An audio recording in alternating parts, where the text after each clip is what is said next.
Et bonjour tout le monde, bonjour et bienvenue au temple de jeu d'Arkaril pour la suite de notre série Legend of Drizzt. Nous sommes dans l'aventure 2, une impossible intégration, et c'est la troisième partie. Je suis très très content de vous accueillir pour cette nouvelle édition de Donjons Dragon Board Game, Legend of Drizzt.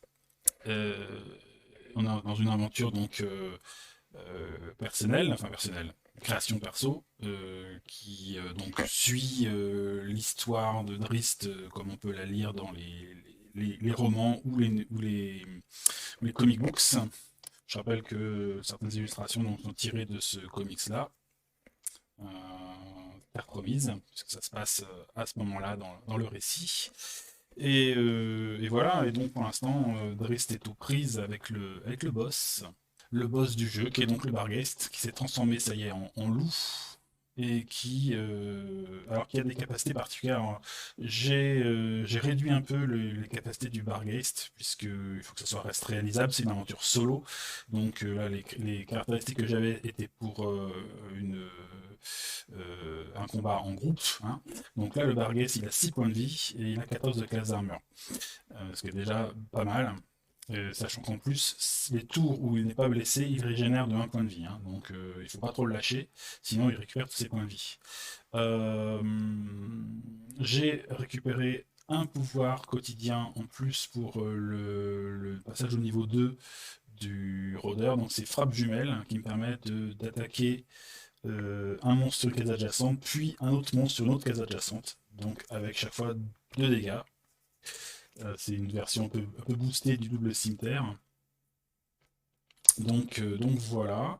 Et ma foi, on va commencer. Je pense qu'on va essayer de commencer à blesser le Barghest et essayer de tuer le loup ce tour-là. Donc, tant pis, je prendrai une attaque du gobelin. Je me déplace jusqu'ici. Et donc, je déclenche ma double frappe jumelle, avec donc le pouvoir quotidien que je déclenche. J'ai plus 6 à l'attaque. Et donc, je tape sur le loup. Allez, c'est parti. 12. 12 et 6, 18. Je touche le loup, je le tue. Ça, c'est une bonne nouvelle. Hop, ce qui me rapporte 2 autres points d'expérience. Alors, je suis à 2, 3, 4, 5, 6, 7, 8, 9. Donc si j'ai 10 points d'expérience ici et que je fais un 20 sur une attaque, je pourrais passer directement au niveau 3, ce qui serait assez énorme. On n'en est pas là, je fais un 2. Ah oui, je vais piocher d'abord une carte bonus trésor. Débarrasse-temps. Choisissez un héros. Ce héros peut mettre fin à une condition qui l'affecte. Ok. Alors j'ai un pouvoir que j'ai pas utilisé dans mon pouvoir de campagne du rôdeur. C'est ceci. Un rôdeur peut piocher une autre carte trésor s'il n'a pas pioché une carte trésor donnant un avantage au combat. Et donc ça donne pas un avantage au combat, c'est plutôt un truc de guérison. Donc je peux piocher un deuxième. Et si le deuxième donne un avantage, je peux choisir cette dernière à la place. Donc non, je ne peux pas choisir ça, donc c'est débarrassant. J'ai pas de conditions particulières qui m'affectent, je ne suis pas blessé, enfin empoisonné ou tout ça, donc de toute façon ça ne m'aide pas. Je fais ma deuxième attaque sur le Barghest cette fois-ci. Allez, c'est parti. Et je fais 19. 19, c'est une réussite, donc je fais 2 points de dégâts au Barghest. Alors, le Barghest, pareil, on va lui mettre ses petits points de vie par là. Je vais glisser sa feuille ici. Hop. Et donc, on va lui mettre ses petits points de vie. Oups. Comme par magie, ils sont apparus. Et donc, pour l'instant, il a 6 points de vie. Hein. Si il va pouvoir se régénérer, et éventuellement, il peut aussi dévorer des cadavres qui sont sur sa tuile. Pour l'instant, le loup était à côté, donc ça ne le concerne pas. Ce sera à moi de faire attention. Voilà, j'ai fait ça. J'ai aussi toujours mon jeton posture, hein, qui était resté sur dernier sang, donc je peux le retirer, hein, et faire une attaque aussi à volonté sur une créature. Ce qui peut être intéressant peut-être pour tuer les 2 gobelins qui sont là, qui risquent de m'embêter. éventuellement. Donc là, j'ai terminé. On va donc déclencher une phase d'ennemi. J'utilise mon token qui était sur le dernier sang. Et donc, au début de n'importe quelle phase d'ennemi, je déplace mon héros de sa vitesse et je peux utiliser un pouvoir à volonté. Donc, je vais aller jusque là. Et je vais utiliser double cimetière pour essayer de tuer les gobelins. Je commence par le petit bonhomme là. Non, je commence par l'archer d'abord. Je fais 12, ça le tue. Et le tailladeur qui est juste à côté. Je fais 4. Ah, 4 c'est un peu juste quand même. 4 et 2, 6. 6 et 5, 11. Ouais, je le rate. Malheureusement, je le rate. Il a 12 de telles armures. Donc un 4, c'est pas suffisant. Malheureusement. Donc je gagne quand même un petit point d'expérience supplémentaire avec l'archer. Une petite carte d'avantage de trésor. Surplus d'action. Ah, c'est bien ça, vous êtes resté attentif et vous en profitez pour agir en un éclair afin de surprendre vos adversaires. Vous pouvez avancer de votre vitesse ou faire une attaque. Je ne vais pas m'embêter, je vais faire une attaque. Et cette fois-ci, je vais utiliser ma croix basse pour attaquer le gobelin. Et là, ça touche, donc je le tue. Je le tue, donc je n'aurai pas une deuxième carte bonus. Hein. Hop, point d'expérience. Petit jeton trésor quand même. Je crois que j'en avais pas eu pour le loup. Semble pas. Hein. Tiens, je vais piocher pour le loup déjà. J'étais 100 pièces d'or. Et je vais repiocher pour les gobelins. Et ce sera... Ah, un objet magique. Ouf, ça c'est bien. Enfin, c'est bien, ça dépend ce que c'est, hein, mais... Oh, qu'est-ce que c'est que ce truc-là? Une épée plus 3 berserk. Alors, cette arme maudite vous fait de vous un combattant assoiffé de sang. Ok, donc je suis maudit. Je suis maudit. Qu'est-ce que ça fait ça? Défaussez toutes les autres armes en votre possession. Vous devez utiliser cette épée pour vous battre, plus 3 à l'attaque.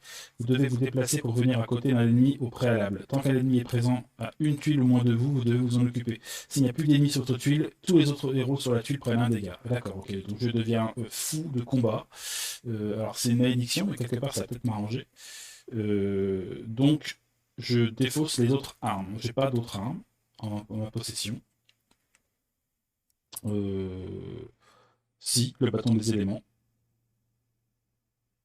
Défaussé. Donc je la défausse, je la jette en fait, et je dois utiliser cette épée pour me battre. Plus 3 à l'attaque. Donc j'ai plus 3 au lieu de plus 2. Par contre, je suis obligé d'attaquer en permanence tant qu'il y a un ennemi, si j'ai bien compris. Vous devez utiliser cette épée pour vous battre. Vous devez vous déplacer pour venir à côté d'un ennemi au préalable. Tant qu'un ennemi est présent à une tuile au moins de vous, vous devez vous en occuper. S'il n'y a plus d'ennemis sur votre tuile, tous les autres héros sur la tuile prennent un dégât. Ok, donc je suis un gros furieux du combat. Quoi. Bon, je ne sais pas si c'est une bonne nouvelle. Je ne sais pas si c'est une bonne nouvelle. Donc, derrière les gobelins, il y a l'ogre qui se déplace d'un cran par ici.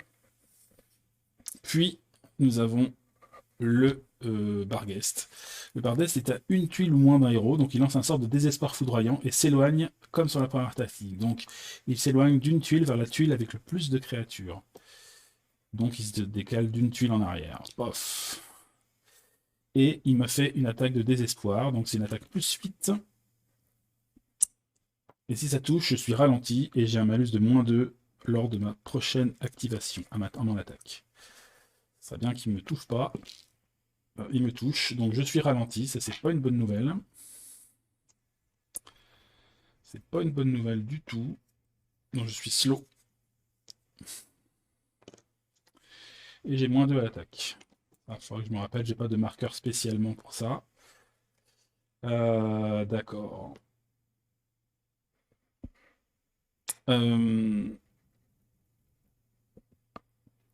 Alors. Donc c'est une nouvelle phase de héros. Alors le problème, c'est que je n'ai que 2 points de déplacement. Donc a priori, je n'ai rien pour me battre ce tour-là, sauf que j'ai le dernier sang quand même, qui va me permettre de contrecarrer ça tout de même.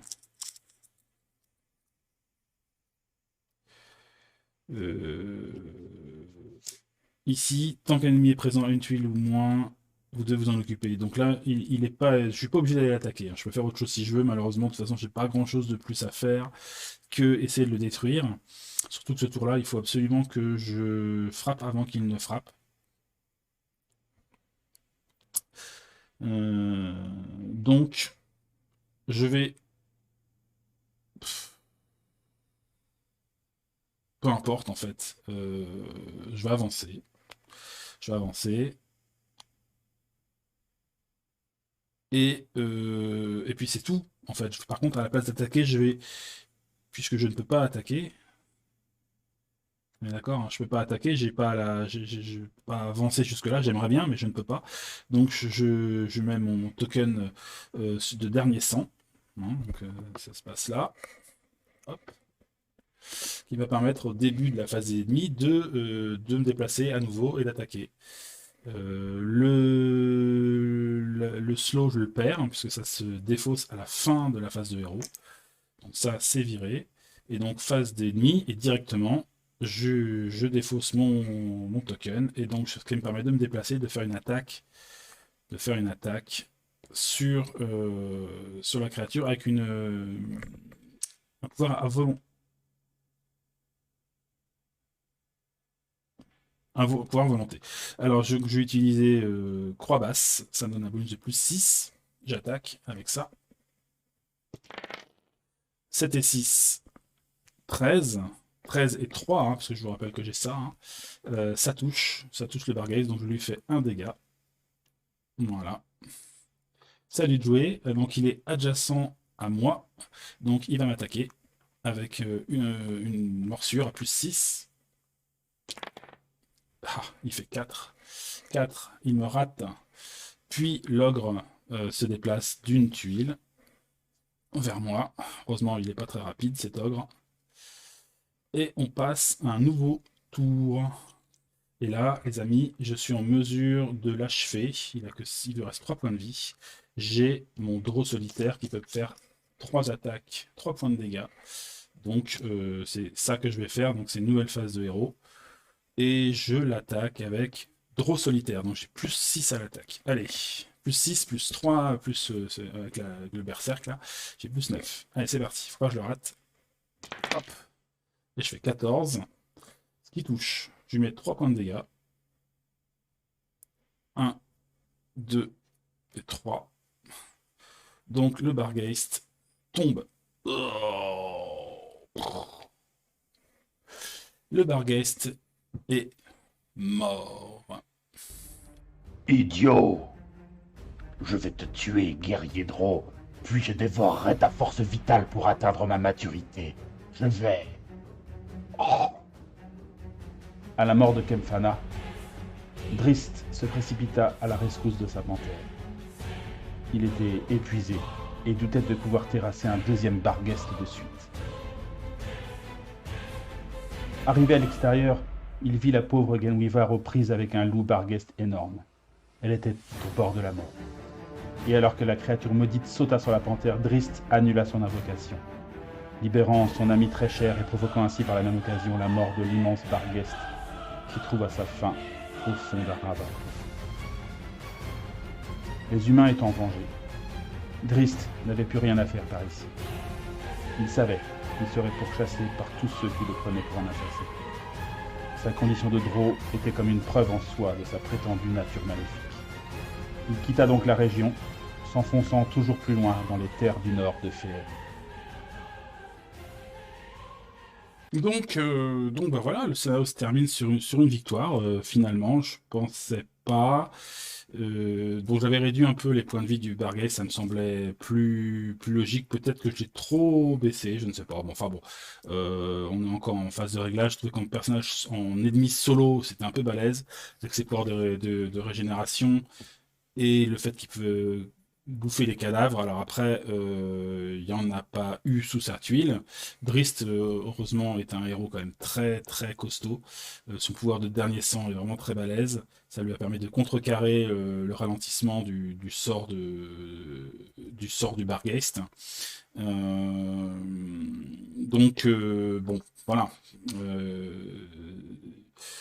Ça aurait pu mal se passer, hein.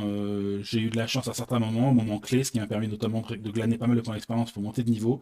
Je pense que ça a été un peu la clé de la survie, de pouvoir grimper en point de vie un peu plus. Après, j'ai eu cet objet maudit là, qui me colle au basque maintenant. Alors, la question c'est est-ce que je vais pouvoir m'en débarrasser ou pas?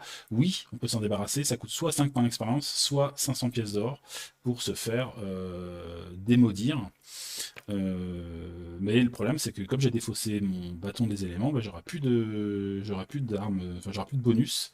La question, c'est qu'est-ce que j'en fais, quoi? Est-ce que je la garde, quitte à être un gros furieux au combat, vu que pour l'instant je suis en solo. Euh, Maintenant, je risque de donner des coups d'épée à Genwivar, je ne sais pas trop. Bon, je vais réfléchir à ça. Pour la mort de Kempfana, j'ai pioché 2 jetons au trésor, donc j'ai 100 pièces d'or ici, et encore un objet magique, donc je vais piocher un objet magique, et c'est une boîte de chausses-trappes. Donc cette boîte en bois contient des chausses-trappes avec des pointes aussi coupantes qu'un rasoir. Donc placez 3 jetons chausses-trappes sur n'importe quelle case de votre tuile. Quand un monstre est placé sur une case avec un jeton chausse-trappe, enlevez ce jeton et infligez un dégât à ce monstre. Donc ce sont des pièges. Très bien, je prends. C'est toujours l'occasion de faire des dégâts aux monstres. C'est parfait. Kempfana, lui, il ramène 5 points d'expérience hein, quand on l'a tué. Donc, alors ceux-là ont été dépensés. Hein. Donc à l'heure actuelle, j'ai 1, 2, 3, 4, 5, 6, 7, 8, 9, 10, 11, 12, 13, 14, 15, 16 points d'expérience. 16 points d'expérience donc pour Drist, hein, qui s'est quand même bien battu, mine de rien. Et au niveau des sous, on a 300, 400, 500, 600, 700, 800, 900, 1000, 1100 pièces d'or. Donc après, à voir ce qu'il va faire avec cet or. Est-ce qu'il se libère de son épée? Est-ce qu'il... Ah, oui. Je dois, pour monter de niveau, je dois confirmer mon passage de niveau. Il faut que je m'entraîne. Et ça coûte, il me semble, 1000 pièces d'or par niveau, de mémoire. Donc de toute façon, je vais devoir griller mes sous pour monter de niveau. On peut le faire en cours de partie. Si on le fait en cours de partie, eh bien on gagne le niveau, mais après il faut s'entraîner. Sinon, on peut aussi dépenser l'expérience et l'or quand on est au village pour monter de niveau. Donc là, c'est d'abord l'expérience, puis l'or. L'or, évidemment, ça se dépense une fois qu'on sort. Et si je ne suis pas en mesure de dépenser l'or, eh bien, je perds le bénéfice de ce changement de niveau, ce qui est quand même un peu dommage. Donc là, il ne faut pas que j'oublie ça. J'ai l'or qu'il faut, donc voilà, il ne me restera plus grand chose, mais au moins le niveau 2 de Driss sera confirmé. Et j'aurai aussi tout un tas de points d'expérience qui me permettra assez facilement de grimper au niveau supérieur encore, au niveau 3. Voilà. Pour ce qui est du pouvoir que j'ai récupéré, le pouvoir à volonté de Drist, qui est donc... non, c'est pas ça, c'est ça, pardon. Hop, qui est donc Glassmore, hein, qui est une arme, une épée magique que trouve Drist voilà, dans un combat contre un dragon blanc. Alors, c'est sûr que ça m'arrange de l'avoir, mais au niveau de l'histoire, normalement, à ce moment de l'histoire, Drist n'est pas encore en possession hein, dans ce tome-là de l'histoire. Donc on est dans Terre Promise, il n'a pas encore Glassmore, donc ça m'embête un peu. Donc je vais la mettre de côté pour le moment et je l'utiliserai que quand voilà, il l'aura trouvé vraiment pour de bon. Là, elle est à sa disposition, bon, c'est cool, hein, on va dire que voilà, c'est bien déjà, mais je vais dire que je ne l'utilise pas. Je vais rester vraiment le plus possible dans l'histoire de Drist et continuer à faire voilà, à faire les différents épisodes qui me semblent intéressants à jouer, hein, qui sont en fait propices à des aventures. Là, bon, la petite aventure avec les Barghest me semblait sympa à faire. Et ça m'a permis aussi de m'amuser à créer un nouveau boss. Alors évidemment, ce scénario avec les textes, etc., je le mets à votre disposition si ça vous amuse, vous aussi, de faire la quête de Drist de votre côté, n'hésitez pas. Tous les éléments qui sont là d'ailleurs, que ce soit les objets magiques supplémentaires, les créatures, les monstres, etc., tout ça, ça existe, je les ai, ce sont des fichiers qui sont à votre disposition, hein, si ça vous intéresse. Ça, voilà, évidemment, ça me fait plaisir de vous les transmettre.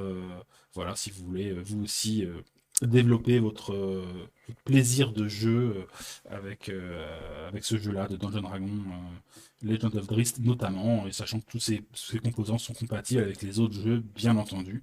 Voilà, donc prochaine étape, ce sera une nouvelle aventure. Je vais voir quelle aventure ça va être.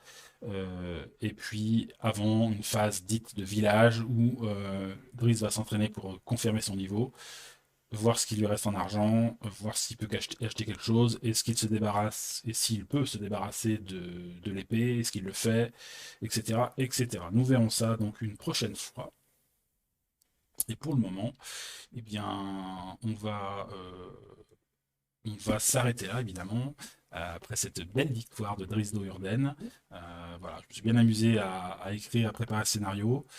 Peut-être que le Barghest est un rééquilibré, il faudrait voir. Si vous avez l'occasion d'essayer, vous me direz ce que vous en pensez. En tout cas, je me suis basé sur les pouvoirs du Barghest, donc de la créature qui est dans le bestiaire de Donjons et Dragons. Et voilà, donc écoutez, c'était l'occasion de d'écrire une nouvelle page des aventures de Drizzt, et j'espère que ça vous a plu. N'hésitez pas à laisser des commentaires en tout cas, et puis je vous dis à très très bientôt pour une nouvelle série de vidéos. Voilà, allez, salut, et à une prochaine fois. Bye.